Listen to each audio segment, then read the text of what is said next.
Good afternoon. I'm Trevor. I'll be speaking about how to be a better you. I'd like to kick this off with a quick question.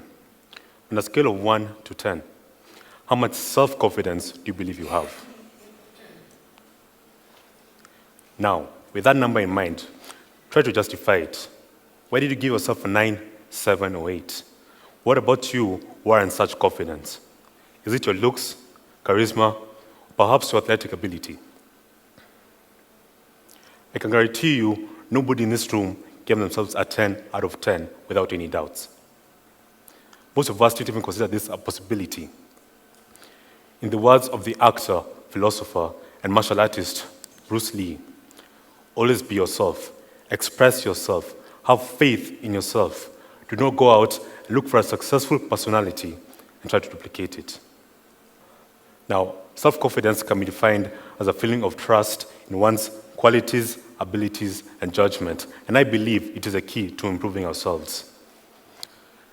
Through my studies, I've concluded that there are two types of confidence, external and internal.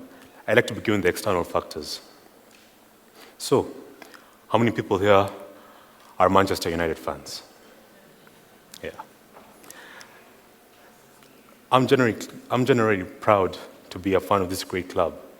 However, after our disgraceful defeat 4-0 against Chelsea last month, I was ashamed. I didn't exactly advertise being a fan as much as I used to. But after we beat City in our next game, I became proud again. This got me thinking, how can an event that happened thousands of miles away, having no physical effect, dent my confidence? There are three types of external confidence. I'd like to begin with physical. This is confidence based on your physical appearance, how tall, buff, or short you are.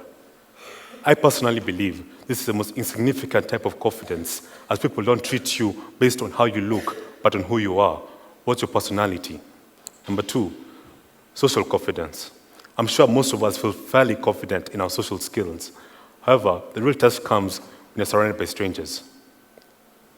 I'm sure most of us have met somebody that seems shy and quiet at first, but once your friendship takes off, they become loud, and the personality takes a 180. Due to lack of social confidence, we fear exposing who we really are to people we don't know because we fear rejection. As an example you can all relate to, since the day has begun, how many of you have spoken to a person on your right or left? If you have, well done. If you haven't, ask yourself why. The final type of external confidence is talent-related confidence. This one is rather fragile, as it depends on how people around you interpret it. For example, if I was a sports person, amazing at everything, easily making school teams and being a vital member of the team. However, my parents don't really acknowledge my sports ability, but they look at my grades, and I was struggling there. In such a situation, any confidence from my sports ability would be next to zero compared to the pressure I have to improve my grades. Now, internal confidence. It only has one factor, which is self-esteem.